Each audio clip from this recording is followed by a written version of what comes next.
as we begin this journey of learning together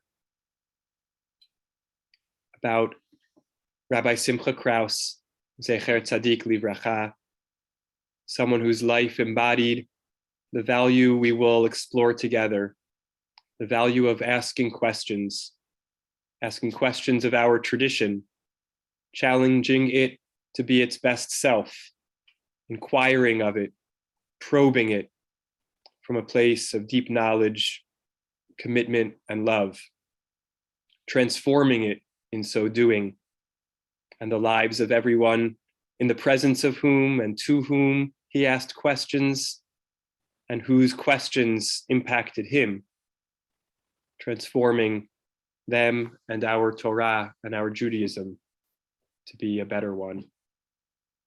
May his memory be a source of blessing to his family, his students, his extended community. May he serve for us as a model of how to ask and how to be asked. His presence in person at some of my Shabbat HaGadol and Shabbat Shuvah drashot in the years that he lived in Riverdale filled me with blessing, confidence, and humility. I miss him. Questions are the framing aspect of the Seder night. We know this from the very first reflections on the Seder night, not on the night of the Exodus itself, but on the re-experiencing and commemorating of it in future times, already described when the Exodus was anticipated in the book of Shemot. Source 1 shows us, starting from chapter 12, when God told Moshe, and then Moshe told the Jewish people how to prepare for the Exodus, to take the Paschal lamb and slaughter it, and the plague of the firstborn that would follow. In verse 24, Moshe tells the Jewish people, you should observe this as an institution for all time, for you and your descendants. And then when you come into the land that God will give you, V'hayaki yomru aleichem b'neichem, in the bold, when your children ask you, Ma ha'avodah hazot lachem? What is this service? What is this experience? Here's what you should answer. And in the next chapter, when Moshe begins to enshrine the commemoration and the observance of what ultimately comes to be the Seder night for Bnei Yisrael, he reminds them what has to happen on that night. V'higadata levincha bayom hahu lemor. Answer the implicit questions of your children, telling them about what God did for us when we went forth from Egypt. And just a few verses later, in a different commemoration of the Exodus, the redemption of the firstborn, Moshe says, when your children will ask you what this is, tell them about the Exodus. And all the way 40 years later, completing their journeys through the wilderness, and Moshe completing his spiritual leadership of Bnei Israel in his closing speeches, he reminds them in source 2, when your child asks you in a future time, as you observe the Pesach, what are these statutes all about? Here's what you should tell them. Of course, it's interesting to note that not every instance of parent-child communication, teacher-student, mentor-protege communication, questioner and answerer communication in these passages in Shemot and in Devarim actually have an explicit question. And it wasn't noticing this that the sages developed midrashically, the idea of the 4 children, some of whom ask, some of whom declare challengingly, provocatively, and one who doesn't even know how to ask. But even without all of their asking, it's clear that fundamentally the commemoration of the Seder night is built on an intergenerational experience of asking and answering. And if we accept the premise that the Seder night is the night on which we both commemorate and reaffirm our identity as Jewish people individually and nationally, then we can argue that if questioning is central to the Seder night, then questioning must be central to our identities as Jewish people, as a Jewish nation. Tonight, I want to argue that this is so, that the questioning, the asking, the interrogating is not incidental to the Seder, but definitional to it. Then I want to argue that there's actually an earlier question, a question that takes place on the night of the Exodus itself, a question we must engage to understand the importance and nature of questioning. And then I want to argue that for all that questioning is important, there's another experience of questions that is equally or more important. Along the way, drawing out some intuitive but central lessons about how and why questions are important to our development as Jewish people, as free people. So let's begin. The centrality of the role of questions in the Seder night is clear from the psukim that we saw in Shmot and Devarim. But as we know, the Seder we experience today looks nothing like what was imagined and begun in the Exodus, in the wilderness journeys, and in the early years of the Jewish people living in the land of Canaan and the land of Israel. The Seder has developed and evolved through the rabbinic period, the medieval period, and even to the modern period. And it's amazing to see through its development that the idea of questions has been added layer upon layer to every aspect of the Seder night, reinforcing that the questions that happen on the Seder night were not just a theoretical idea or a thing to be expected and prepared for as our children watch us re-experiencing and commemorating the Exodus as the Torah describes it, but something to build into the very framework of our Seders all the way through today and beyond. We see this best by looking at the 3 Mishnayot in the 10th chapter of Tractate Pesachim, which create the framework of the heart of the Seder, the heart of the mitzvah of telling the story of the Exodus from Egypt, the Magid section, literally the telling. The Magid is really described and framed in 3 Mishnayot. Pesachim chapter 10, Mishnayot 4, 5, and 6. If I stopped you and asked you, what are the questions on the Seder night? I think you'd answer what we find in the first of these 3 Mishnayot. I hope the second and third will further prove to us the centrality of questions that we may not even remember or notice. Chapter 10, Mishnah 4 reads, Mazgulo kos sheni, a second cup of wine is poured for the Seder leader. V'chan haben shoel aviv. And here the child asks the parent. And the questions, before we read them, we see this additional line, V'im ein dat baben aviv melamdo. If the child does not have a certain type of intelligence or knowledge, the father teaches. And look at the way the Koren Steinsaltz explicates this Mishnah, and I think it's exactly right. What does the parent teach the child? Not the answers to the questions, but how to ask questions. That's, of course, the experience of the She'eno yodea lish'ol, the one who doesn't know how to ask. At petachlo, open up for them, doesn't just mean start telling them the story of the Exodus from Egypt. It means start telling them how to ask questions. Children ask, and children are taught how to ask on this Seder night. And then the Mishnah lists the questions, the things that we're most familiar with as the questions on Seder night, the manishtana. But it's not just this.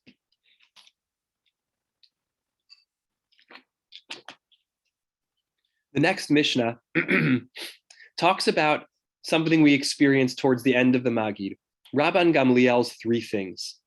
As I read the excerpts from this Mishnah, I want you, for those who are able, to track the Haggadah in our heads and notice where the text of the Haggadah differs from the text of this Mishnah. Rabban Gamliel would say, anyone who did not say these 3 things on Passover has not fulfilled their obligation, Pesach, Matzah, and Maror. And here's what we say about each one. Pesach, al shum shepasach hamakom al batei avotenu b'mitzrayim. The Pesach is offered because God Pasach skipped over the houses of the Israelites, our ancestors in Egypt. Matzah, al shum shenigalu avotenu b'mitzrayim, because of the redemption and the experience of the matzah at that time. Maror, al shem shemereru hamitzrim et chayei avotenu. Maror must be mentioned and recalled because the Egyptians embittered the lives of our ancestors in Egypt. What's missing from the text of the Haggadah as opposed to how it's presented here in the Mishnah? Remember, each of these 3 things is introduced by a question. Matzah sha'anu ochlim al shuma. Maror al Shuma. That is to say, the framers, the authors of the Haggadah, took this Mishnah and said, it's not enough to talk about these three things. We have to ask and then answer. The experience of learning, of retelling, of remembering on the Seder night can't just be a Haggadah. It has to begin with She'elah. And so they transformed this Mishnah and added questions before the answers. Not only that, the last part of the Magid section is the Hallel. We begin with the first chapter or two, and we'll see that debate in a moment, of the Hallel when we complete the Magid. It leads us into the therefore we are obligated to extol and praise and thank God who delivered us and the blessing of redemption. We get a little taste as we lead up to that blessing of redemption by incorporating a chapter or two of Hallel. And is it a chapter or is it two? Here in the sixth Mishnah, the third of our triad of Mishnayot that teach us about questions on the Seder night, we find a debate. How far do we go? Ad heichan hu omer, in the opening paragraphs of Hallel at the end of Magid. Beit Shammai says just the first one, Ad eim habanim smecha. Uveit Hillel omrim ad chalamish l'mayin omayim. Beit Hillel says, no, we don't just say chapter 113, we also say chapter 114. We paskin like Beit Hillel. And why does it matter, I believe? Because that second chapter that Beit Hillel tells us must be included begins B'tzeit Yisrael miMitzrayim, when the Jewish people left Egypt. And what do we say in that chapter? What do we ask in that chapter?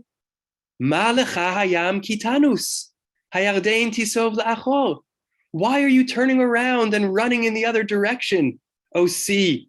Why is the Jordan turning? Why are the mountains skipping and the hills? Milifnei Adon chuli aretz, in the presence of the God who causes the earth to tremble, who redeemed the Jewish people from Egypt. It's important to Beit Hillel to make sure that this chapter is included as the conclusion of the Magid, to tell us that even the world, even nature, has to be asked a question on the Seder night and recognize how the world is transformed by the Exodus. So these three building blocks of Magid are all framed by questions, jumping off from the biblical framework and building out into the central mitzvah of the Seder night, the experience of asking questions, not just telling, but asking. By the way, the Seder ends with a question and answer, 13 of them, in fact. Remember? Echad mi yodea, shtayim mi yodea. Who knows one? All the way up until who knows 13. Professor Joshua Kolb's extraordinary Shechter Haggadah commentary notes that this Echad mi yodea has nothing to do with Pesach.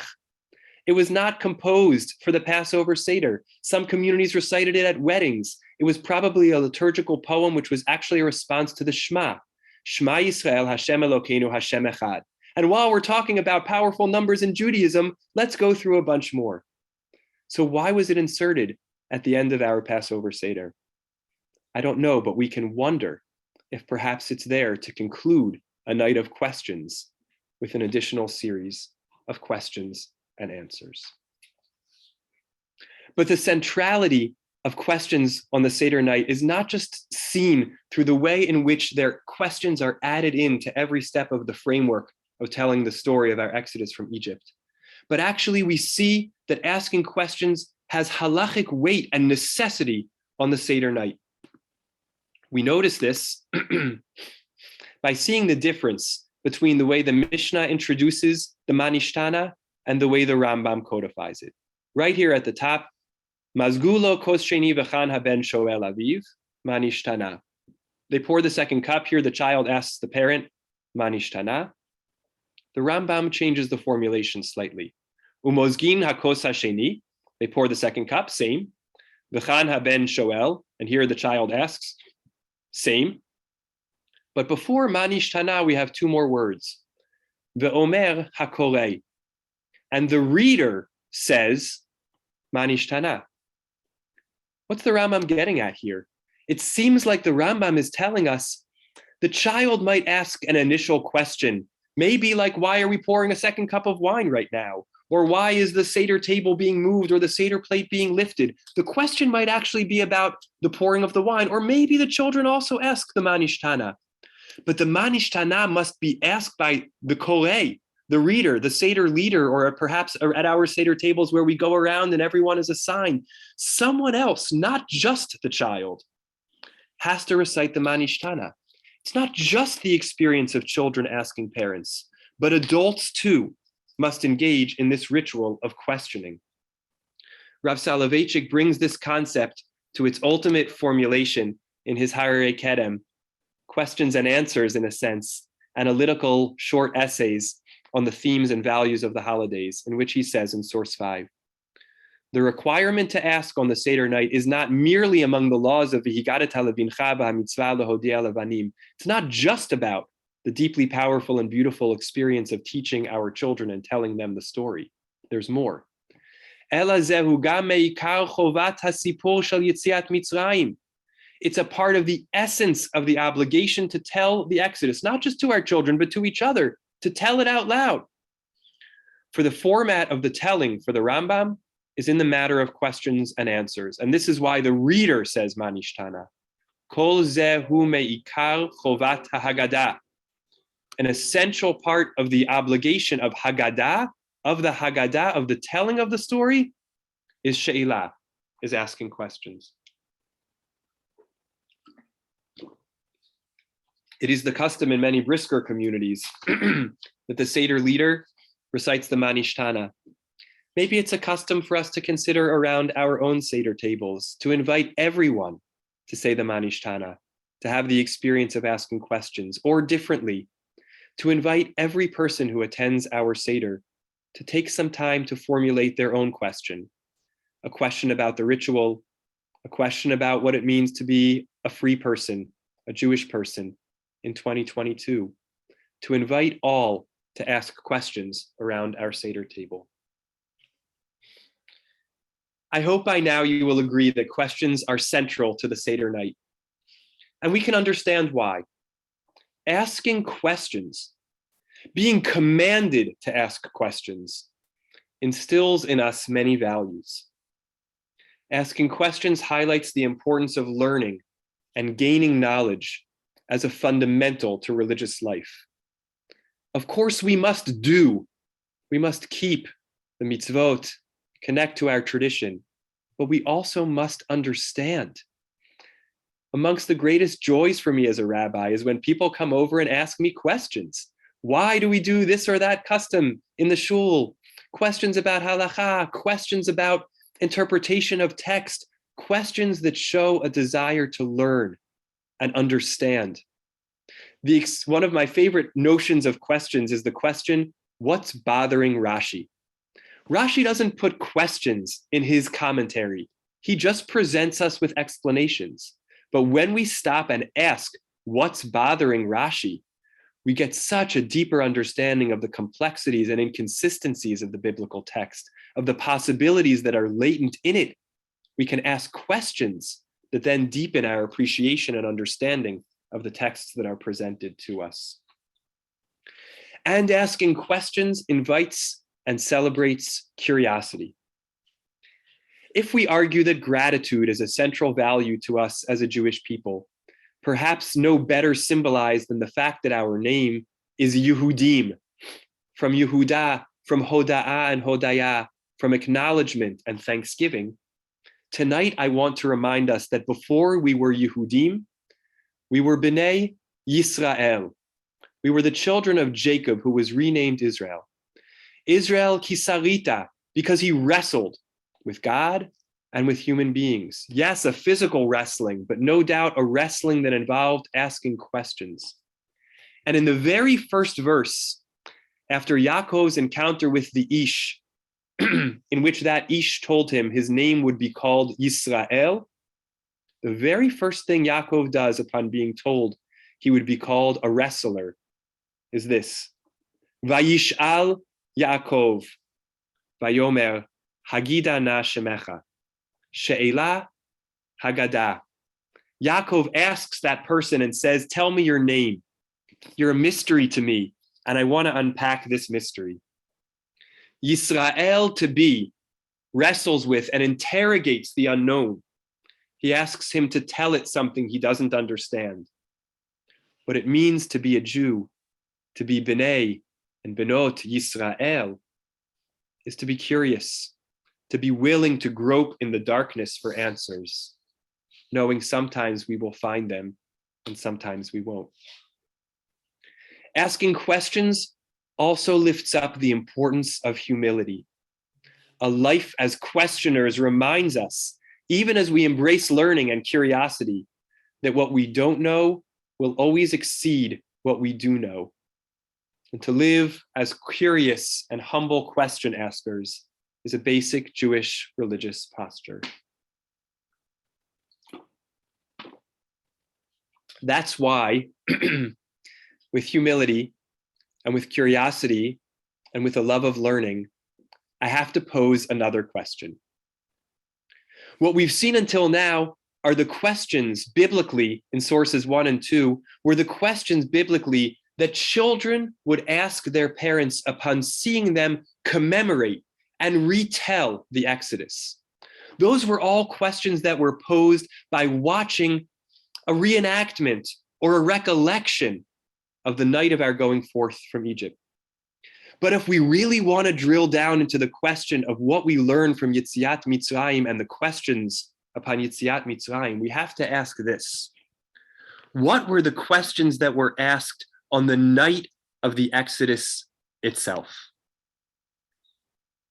On the night of the Jewish people's self-identification as a new nation, the night of their commitment to go headlong into the unknown future of freedom, what were their questions on that night?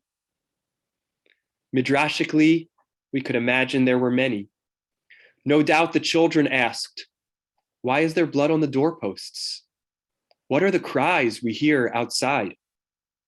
Why are our bags packed and where are we going? No doubt their parents had many unanswered questions. What unknown risks lay ahead? Will this God we are newly acquainted with stay with us on the journey? What are we leaving behind? What are our fears and our hopes? But the biblical story itself tells us of only one question that was asked on the night of the Exodus. It's a question that was foretold at the burning bush, a question alluded to at Brit Bein HaBetarim, the covenant between the parts forged between God and Abraham at the beginning of it all. Source 8 collects these strange questions. In fact, the fourfold repetition of this term, shoel, the same one that appears in the Exodus instances of children asking parents, what is this service all about for you? The fourfold appearance of this root, shoel, in the scriptural passages we're about to look at from the night of the Exodus itself and the anticipation of that night. These four appearances, which I want to call the original four questions, constitute the majority of the appearances of this root in the entire book of Shemot. So we're being drawn to notice them carefully. What is the she'elah that happens on this night? We'll work our way up from the bottom. Chapter 12, verses 35 and 36. On purpose in the English, I did not translate shoel, because we'll see that that's in part the crux of the question itself. The Israelites had done Moshe's bidding, and they sha'aled from the Egyptians objects of silver and gold and clothing. God disposed the Egyptians favorably toward the Jewish people, and they granted that she'elah. And thus the Jewish people stripped the Egyptians of their possessions. And this was a fulfillment of what Moshe instructed them to do a chapter earlier. Speak to the people, God tells him, speak to the people. What are they supposed to do? V'yishalu, they're supposed to shoel, everyone from their neighbor, objects of silver and gold. This was the she'elah on the Exodus night. And it was so important to the Exodus that at the burning bush, when God talks to Moshe for a long time, but doesn't tell him much of what's actually going to happen in Egypt. God spends most of that conversation introducing God's self to Moshe.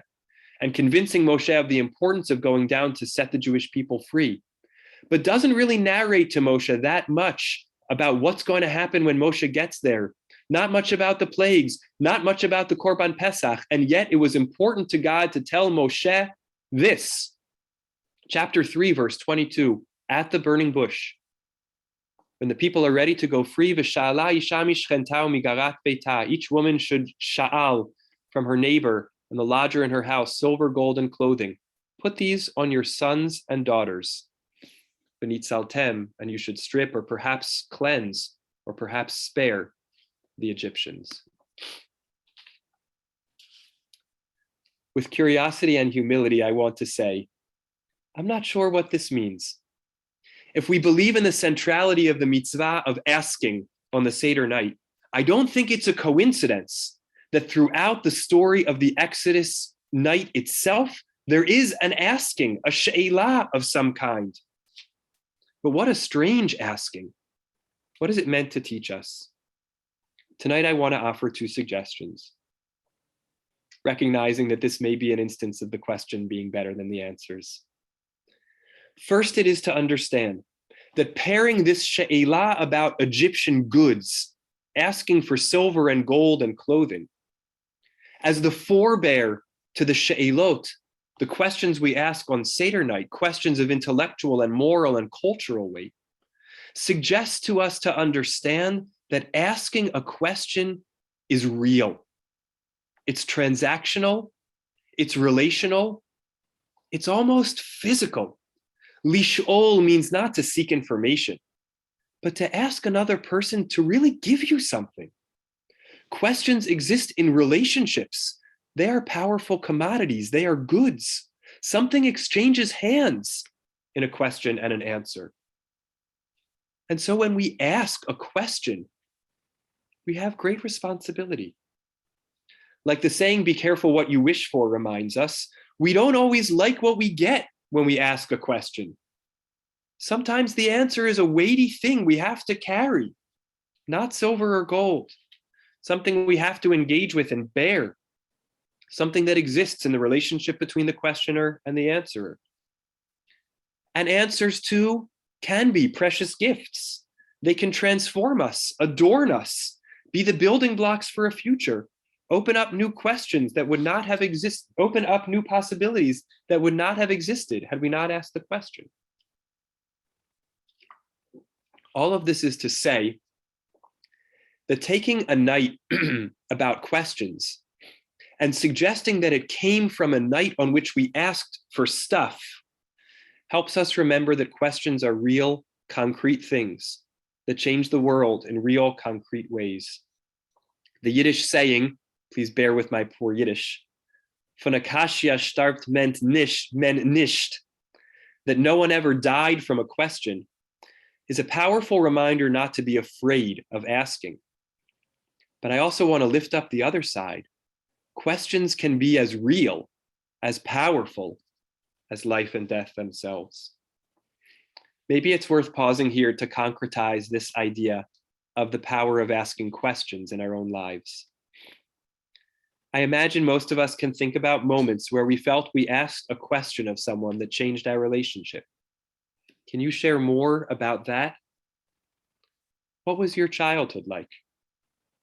What have your biggest life blessings or challenges been? What does this relationship or experience mean to you? In none of them are we asking someone to give us gold or silver or garments, but in each we receive a gift, if we are so lucky, that changes us and the other person. I wonder what it would be like to ask more of these questions in our lives. And let us not forget that striking phrase from the first appearance of this string of questions about property in Exodus chapter 3, verse 22, back at the burning bush, when God says to Moshe, each of these people should ask their Egyptian neighbors for silver and gold and vessels, and then do what? V'samtem al b'neichem ve'al b'notechem. Place them upon your children. Sometimes the legacy of the answer to a question can get transferred down across the generations. like a family heirloom from teacher to student. Funny you should ask that. I once asked it to Bubby, to Zadie, and here's what they told me. I think literarily, homiletically, there's a second reason for the frequent use of Shin Aleph Lamed in the events of the Exodus night, specifically around this section of seeking Egyptian property. To get to this, we have to understand the debate amongst the commentaries on what shoel actually means. As you probably know, the word shoel has two slightly different, but importantly different meanings. To ask for a thing to be given to you with no strings attached, and to borrow something. Which was going on here? Were the Israelites turning to the Egyptians and saying, I would like to have that silver and gold and that dress and that suit in your closet to take with me as I leave Egypt, no strings attached? Or were they requesting to borrow something, which, given the fact that they did not intend to return, would sound like a strange and possibly dishonest request? The Rashbam tackles this question head on in source 9. Each woman shall ask her neighbor. B'matana, gimura, v'chaluta. As an outright gift, no borrowing here. After all, the Torah tells us that God positively predisposed the Egyptians towards the Israelites in this moment, something that would have been especially necessary if people were asking for a complete gift. Most people are more willing to loan you something than to give it to you.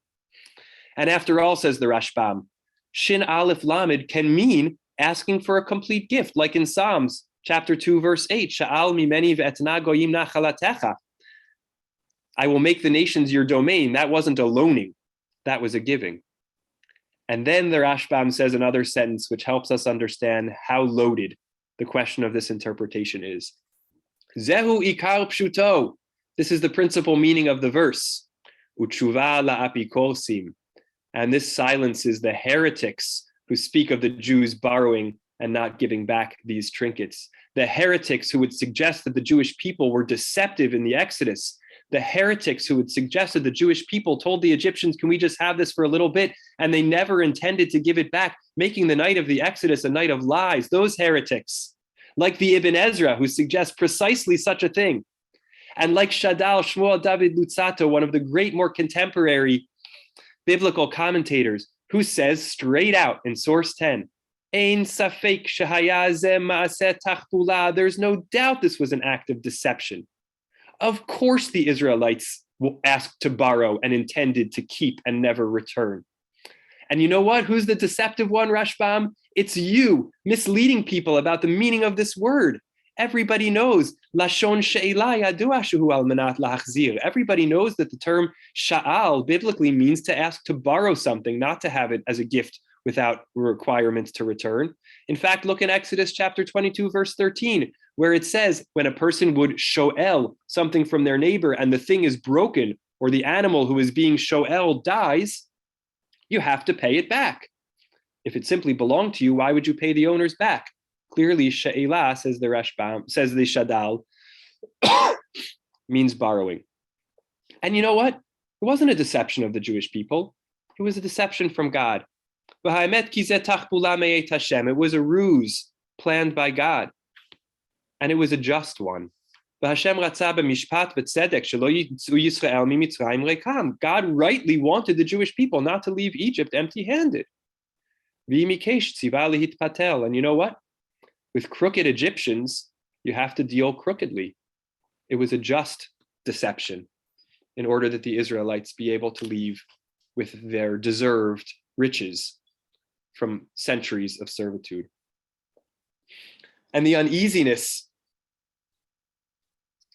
around this question shows back up in an extraordinary source, which appears also in the Talmud and a few other places, in Megillat Ta'anit, here in probably a later medieval layer of additional explication, which tells the following series of stories about other nations making claims against the Jewish people, bringing lawsuits, and the Jewish people put their best debater, someone named Geviha, up to the task of answering the claims of the other nations. And amongst that group of nations shows up the Egyptians. And they quote the verse right back to us. You know what it says in Exodus chapter 3, verse 22, B'shala isha mishchenta, and we all know that means borrowing. So here we are. Return the gold and the silver and the clothing. Doesn't matter how long it's been. We want our stuff back, say the Egyptians to the Israelites. Yeviha responds, for 430 years, 600,000 Israelites were enslaved by you. Give each one of them 200 zuz per year of service, which amounts to 8,600,000 maneh per person. Then we will give you back your property. Yatzu chulam befachei nefesh. The Egyptians left with their spirits deflated. The uneasiness around this story and the question of what was going on in that moment continues to play out in the debate over the translation of this term in contemporary biblical translations. The King James Bible translates sha'ala as borrow, and more modern translations have arguably shifted it to ask for a complete gift out of an uneasiness of the legacy of this deception at the time of Yetziat Mitzrayim. Now, with this debate in hand, we're ready to propose the second takeaway from this strange set of Sha'al texts on the night of the Exodus. In the timeless nature of the Torah, even though so many commentaries unapologetically accept this action of the Israelites, deceptively asking to borrow this property from the Egyptians, I wonder if in some way the use of Sha'al here is inviting us, the readers, centuries and millennia later, to ask questions of this text. It's as though the Shin Aleph Lamids are these flashing lights saying to us, you know what? While you're sitting around your Seder table, ask something about this strange part of the story. So I'll share my questions. I've always struggled with this part of the Exodus narrative. Not just this part. I've always struggled with Brit Bein HaBetarim, where the initial glimmering of this part of the Exodus is told. I've struggled with the question of why the Jewish people had to be slaves in Egypt for however many centuries it was. Perhaps there's a comfort that God then tells Abraham right afterwards, yes, the nation that oppresses you I will judge, and I will set you free. And then says, V'achareichen yetzu b'ilchush gadol. Then your children, your descendants will go forward with great property. Why? What comfort or consolation is gained by the idea that after centuries of slavery, we will emerge with riches? It feels too materialistic in a moment that's much more profound than that. It certainly doesn't make the slavery retroactively acceptable. And is sticking it to our enslavers a redemptive experience? And then I pause and remind myself that the Torah mandates in Devarim chapter 15 to the Jewish people that when we set a Hebrew slave free, we're supposed to send them forth with material possessions. They need something to start off with as they re-enter the world. So maybe it was just that we should be given those possessions. But why did it have to be on us to ask the Egyptians? Why doesn't God just say, I will inspire the Egyptians to give you, or I will suddenly make manifest silver and gold and garments? Why does it have to be built around this deceptive borrowing or a request for a permanent gift? On the other hand, maybe that was actually a necessary, empowering step to the freedom of the Israelite people. Maybe it was part of our journey to freedom to see ourselves as deserving, to turn around and confront our enslavers and say, you know what? I'd like you to give me that gold and silver and clothing because it's rightfully mine now. And then I turn around and ask myself again, but the Egyptians in whose homes these Jewish people found themselves, were they their enslavers? Was every single one complicit in the slavery of the Jewish people? Or were some being unnecessarily taken from? And then I ask myself more questions.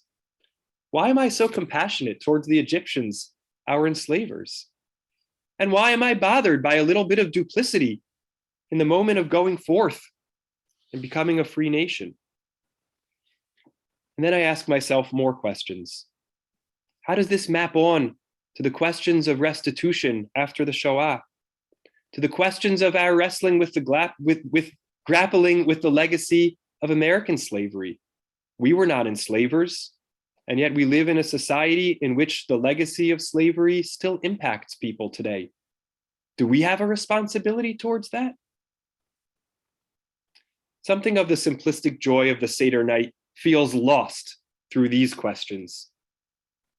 And something of the appreciation of the sophistication and complexity of most moments in life, even our moments of going forth to freedom, is gained. All because we listen to that flashing light saying, Sha'al, ask. I believe the Torah is in some way telling us this should be a topic of our Seder night. And maybe that topic extends to asking questions of God. After all, God was the one who charged the Jewish people to this she'ilah, whether it was a borrowing or an asking for complete gifts. And Rabbi Nachman shares a powerful thought about questions directed towards God. And I have many this year, this month. Why were 3 young people murdered in cold blood by terrorists as they sat out enjoying an evening on Rehov Dizengoff at the end of this past week? More wounded and more traumatized as Tel Aviv went into lockdown. Why is this the continuation of a wave of terror, of horrible terror, all across Medinat Israel? Why, God? Why have 10 million people had to flee their homes because of one wretched despot turning our entire world upside down, punishing with war atrocities the innocent? Why, God? Why do people suffer? Our friends, our family members. Why? Concerning the difficult questions raised about God, says Rabbi Nachman, the Rebbe often said, on the contrary, Adarabba, kach ra'oi lihiyot daika. That's precisely how it should be. There should be difficult questions concerning God. Given God's greatness and exaltedness, it is fitting and becoming to God. God's prodigious greatness and exaltedness tower far above our minds. It is therefore certainly impossible for us to understand and comprehend God's conduct intellectually. And so inevitably, there will be difficult questions concerning God. I have questions about this too. We're not always satisfied by the answer, God knows. And yet what Rabbi Nachman tells us is we must continue to ask. We must believe in the rightness of our questions, even as we also know we may not ever understand. There's something in God's brain. Maybe it will someday be explicable to us, and maybe it will never be. But we must ask. We must humbly ask. We must strongly ask. And then we must shift to the next set of questions, the questions about what is in our control. What can we do to change the reality? We ask God, and then we ask ourselves. We recognize the gaps. Perhaps we're open in some cases, in some moments, to shifting our frame of mind, or just to sitting with the unknown. I take a tiny consolation in the fact that when the Rambam describes Avraham Avinu's journey to faith, the Rambam acknowledges 2 variant datings of Abraham's discovery of God. A midrashic opinion that says that Abraham found God at age 3, and one that says that Abraham found God at age 40. And the Rambam says they're both true. Abraham started asking questions about the world when he was 3 years old, and he found God at age 40. And what we know about Abraham is that wasn't the end of the questions, but just the beginning. I hope until now we've seen that the centrality of questions to the Seder experience, both narratively and halachically, and gleaned from it the importance of asking questions in our personal and spiritual lives.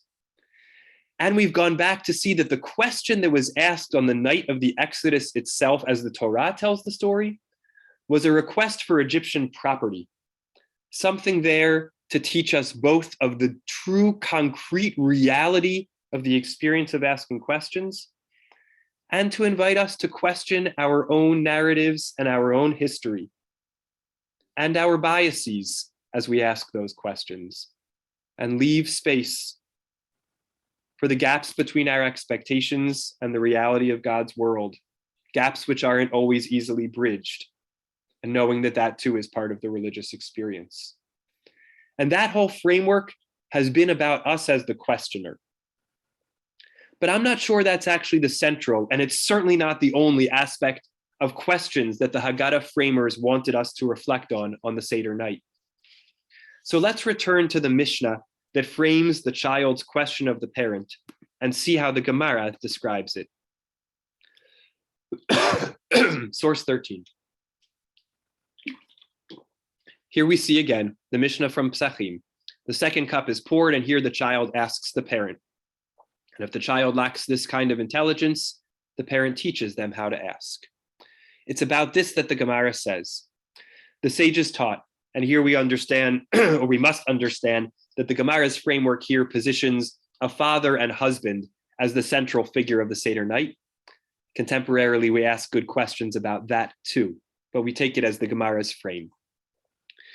If the father's son is wise, then the son asks. And if the son is not wise enough to ask, the wife asks. And if the wife is not wise enough, or there is no wife present, then this individual asks themselves. And even if two Torah scholars who know the halachot of Pesach are sitting together, they ask each other. What's preoccupying the Gemara here? As we know from the original psukim, the paradigm for the Seder night is the child asking questions of the parent. But if the child doesn't have that capacity, it doesn't just end. Someone else has to step in, or someone else has to step in, or the person has to ask themselves the questions. In other words, what the Gemara seems to be getting at is that the main figure, the person experiencing the Seder night, needs to have the experience of being asked. Of being asked. As powerful and relational and important as being a question asker is, I think on the Seder night, the even more powerful and growth-oriented and identity-forming ritual is the stance of being asked a question. What happens when we are asked a question? Well, we can glean a little bit of insight from some cognitive science on this business website that is oriented around helping people think about interview questions. It tells us this. Questions are powerful. Not only does hearing a question affect what our brains do in that instant, it can also shape our future behavior. Questions trigger a mental reflex known as instinctive elaboration. When a question is posed, it takes over the brain's thought process. And when your brain is thinking about the answer to a question, it can't contemplate anything else. So when you ask somebody a question, you force their minds to consider only your question. 2, behavioral scientists have also found that just asking people about their future decisions significantly influences those decisions, a phenomenon known as the mere measurement effect. The study described here, with more than 40,000 participants, revealed that simply asking someone if people were going to purchase a new car within 6 months increased their purchase rates by 35%. So why do questions have such influence on the decision-making process? First and foremost, they prompt the brain to contemplate a behavior, which increases the probability that it will be acted upon. And now third, when scientists used functional MRI, they found that questions that asked participants to disclose their opinions increased neural activity in the areas of the brain associated with reward and pleasure, meaning it feels good to be asked. Questions are so ingrained in human communication that it's easy to underestimate their impact on our brains. Yet science has proven that they're an effective tool for strengthening connections between people and gaining influence, which is pretty useful. This resonates. I think a few important things happen when we are asked a question, mostly subconsciously probably. We're drawn to the dynamics of the relationship between the questioner and us, the questioned. We recognize that we're being invested by that. We recognize that we're being invested by the questioner with power and responsibility. After all, they chose to ask us the question. They want to know what our answer is. And those dynamics of our relationship also shape our answer, so that as we contemplate our response, we would do well to consider how we are connected to and how we feel about the questioner, and figure out what role we want that to play in the answer, in its content, in its tone. We suddenly see ourselves, when being questioned, as empowered, knowledgeable, a source of wisdom, information, or something worth sharing. We become aware of the responsibility that comes with being asked, the responsibility to engage and answer, even if the answer is I don't know, or I can't answer right now. We also become aware of our vulnerability and the position of power of the other, the questioner. As we read, questions hijack our brains. They take over our minds, even if for a moment, and they change our thinking, our inclinations, shape and impact our values, our preferences, and sometimes our self-understanding. Just as we reflected earlier on the impactful questions we may have asked in our lives, let's reflect for a moment on the impactful questions we have been asked. Such questions abound in the Tanakh, and we're invited to see them from the perspective of the one who's being asked. God asking Adam, Ayeka, where are you? Yosef journeying towards his brothers, being stopped as he goes astray in the field, asked by that mysterious Ish, Ma tivakesh, what is it that you're really seeking?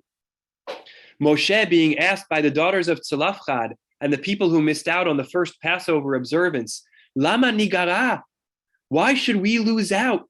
We desire to be a part of this community, to be connected, to be able to observe and participate fully.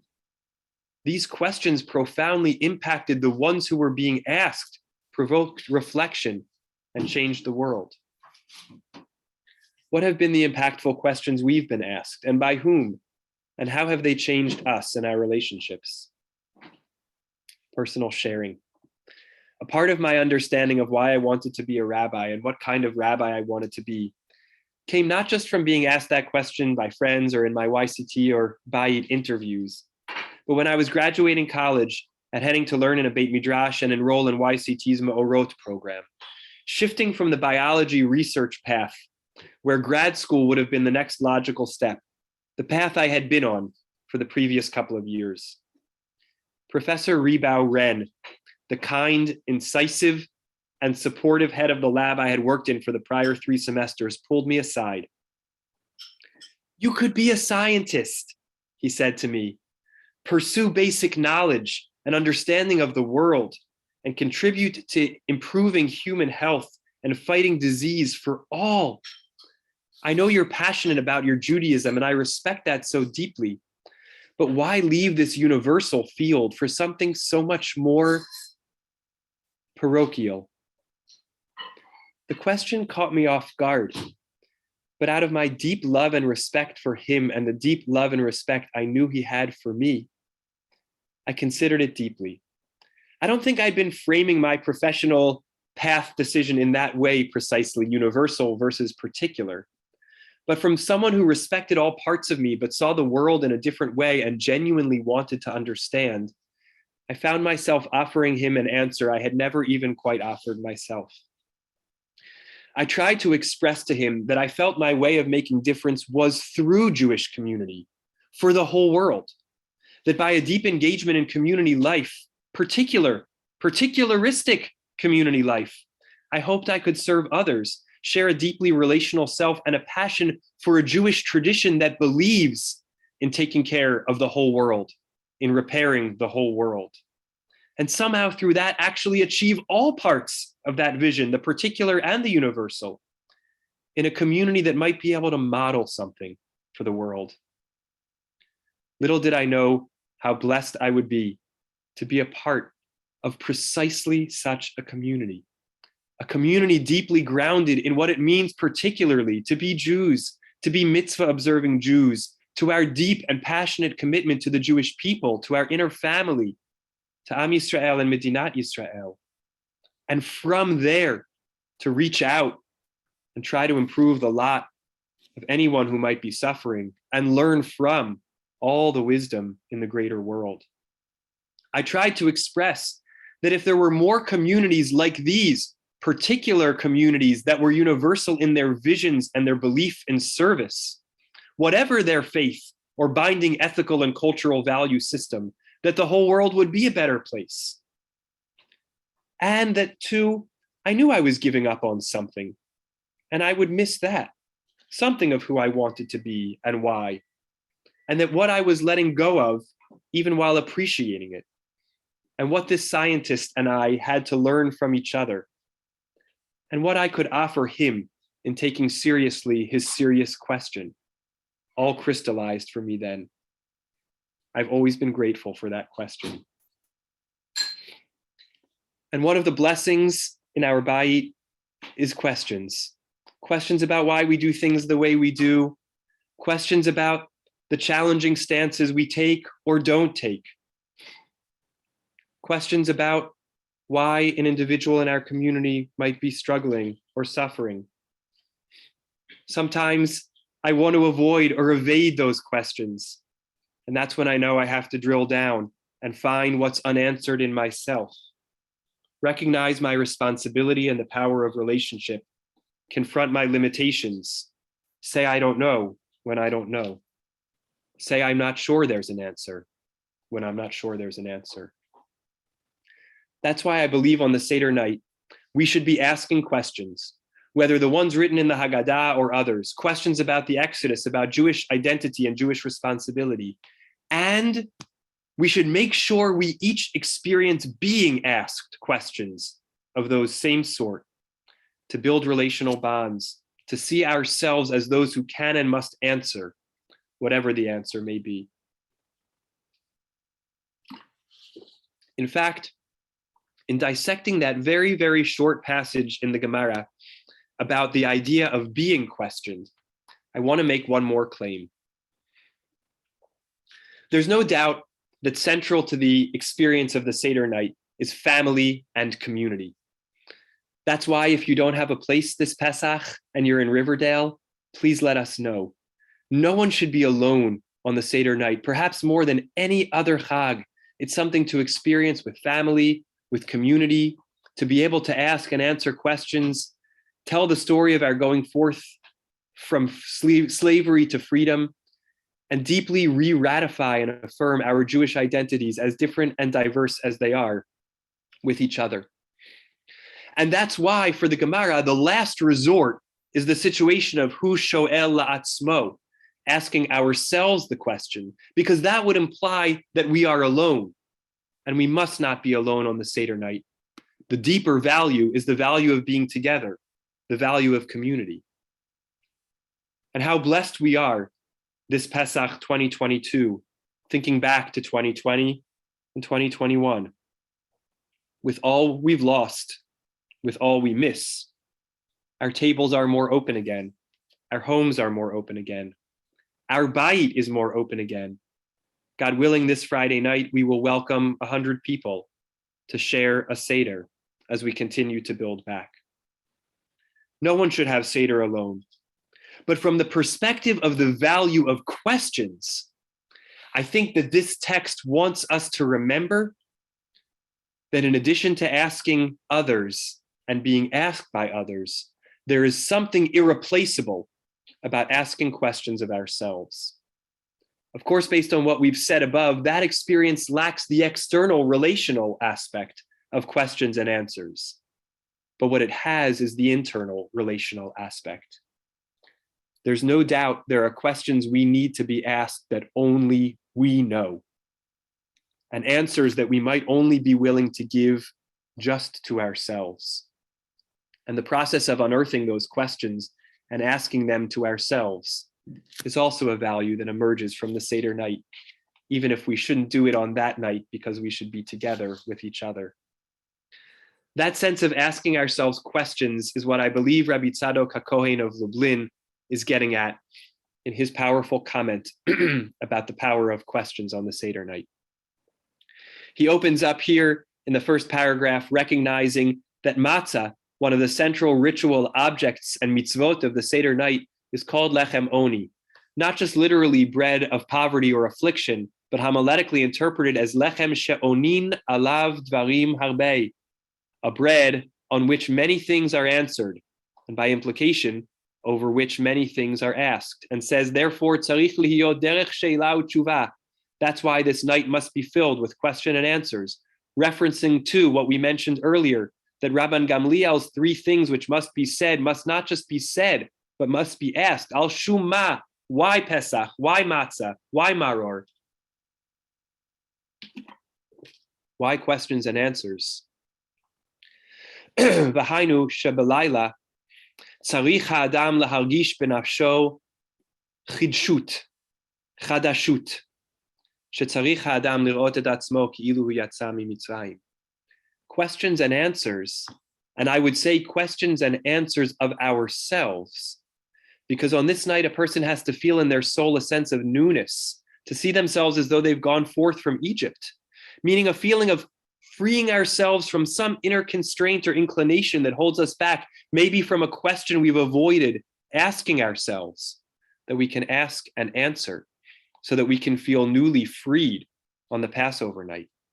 So that the practice of eating matzah and maror will not become like habit, but will have a new distinct meaning for a new distinct self, because we've asked ourselves the questions we need to ask ourselves this year and begun the process of answering the questions we need to answer for ourselves this year.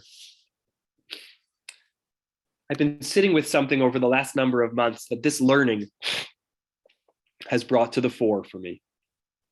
A number of months ago, our Bayit conducted a survey about Israel programming and activism, and about programming and activism to combat anti-Semitism. We learned a lot as we continue to strive to connect with, advocate for, stand in solidarity with Medinat Yisrael and Jewish brothers and sisters all around the world, ever more, ever stronger, and ever better.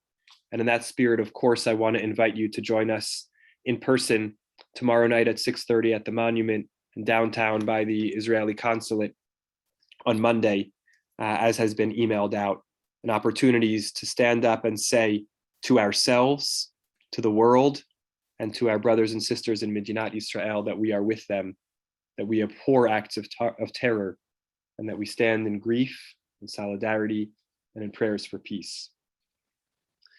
And the truth is that the specific topic of this survey probably wouldn't have mattered for the piece of data I want to share with you that I took away from it amongst many others.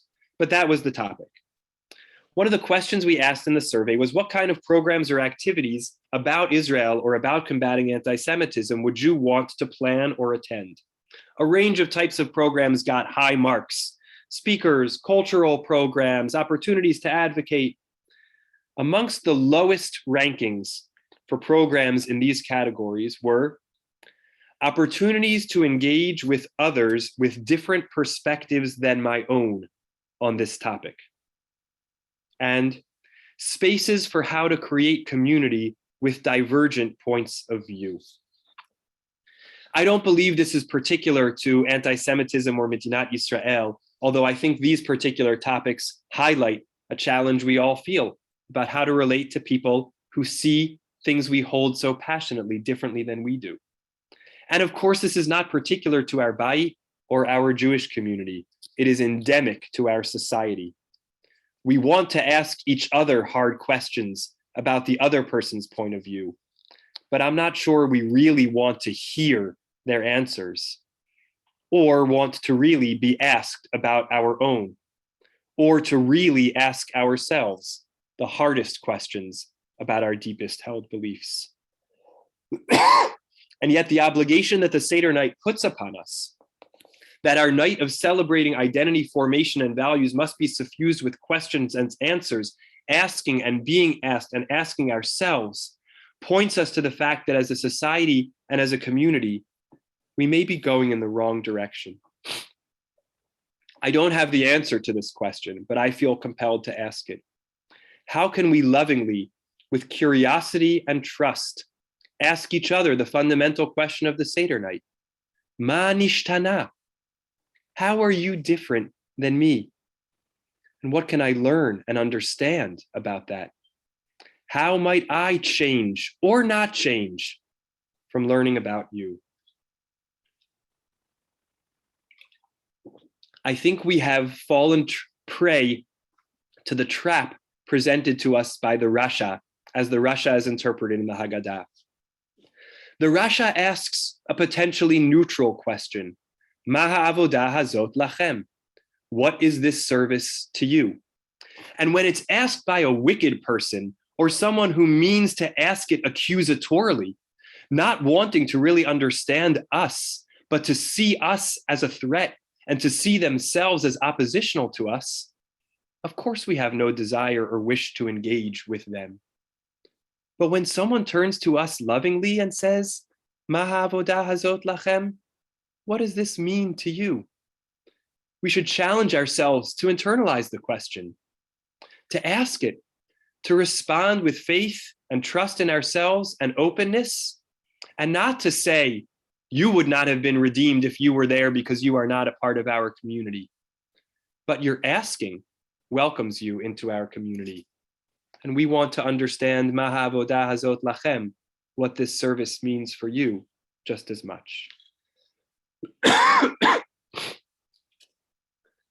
The very last time the root Shin Aleph Lamed, the root of asking or inquiring, appears in the Chumash, in the 5 books of Moses, is in Devarim chapter 32, verse 7, in the Song of the Torah, in Parashat Ha'azinu, in which the Jewish people, now a generation removed from the Exodus, are invited to ask their elders about what transpired a generation ago. Zechor yemot olam, binu shenot dor vador. Remember the days of old. Consider the years of ages past. And now we find She'elah and Haggadah. Ask your parent, who will inform you. Your elders, who will tell you. Maybe a reminder that we don't all have the same relationships with our parents. Sometimes we seek out other mentors, others to ask our questions to. Sometimes our parents are not there to answer. But we ask of those who've come before us, of those who've guided us. I love this closing of the loop of the Shin Aleph Lamed that begins, Ki yish'alcha bincha, when your child, when children, when those who learn from us will ask us. And closes the loop with Sha'al avicha, ask your parent, ask your teacher. Because it reminds us that we are ultimately all in the sandwich generation, poised in between. We are the same people who are asked by children, and we must lift up the voices of children and all those who are not often enough listened to, hear and heed their questions and take them seriously. And we are the very same people who must sha'al avicha, know that we have so much to ask and learn from our own teachers, our own parents, our own guides. And positioned in the middle, we have much to ask ourselves. So when we come to the Seder table in just under a week's time, I ask us these questions. What would it feel like to ask one question, one true question, wholeheartedly and open-heartedly, choosing intentionally to whom we ask it, with an appreciation of the power and privilege of asking questions, and all the relationship, the value of learning, the curiosity and the humility it entails? What if that question were one of the 4 questions? What if we really wanted to understand why we recline on this night, and we searched and found meaning in that ritual? So many of the powerful things that have happened in my life, in our Bayit community, have come from your questions. What if we truly opened our hearts, minds, and ears while being asked just one question, with an openness to the depth of what it means about what that question means about how the asker sees us, taking ownership of that sense of responsibility and vulnerability that questioner and being questioned encompasses? What if we wrestled for a moment with a complex part of our legacy or our lives as a Jewish people or as Jewish individuals, asking hard ethical questions of our tradition and of God, being open to sitting with the question,